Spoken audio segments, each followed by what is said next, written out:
Ask मुफ्ती Tariq Masood. Company में दाढ़ी और नमाज की इजाज़त ना हो तो क्या करें?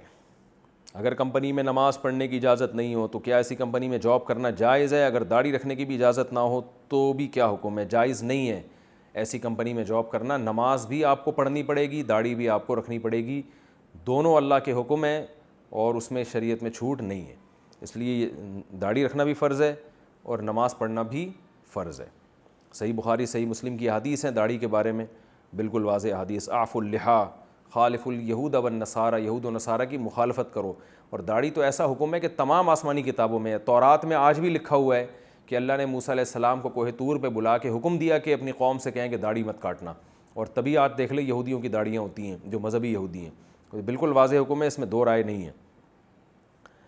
हम अपने कल्चर की वजह से इस्लाम को चेंज नहीं कर सकते। आज अगर दाढ़ी काटने का कल्चर हो गया है तो इसका ये मतलब नहीं कि इस्लाम चेंज कर दें हम कल्चर के हिसाब से, बल्कि कल्चर को इस्लाम के हिसाब से बनाना पड़ेगा आपको।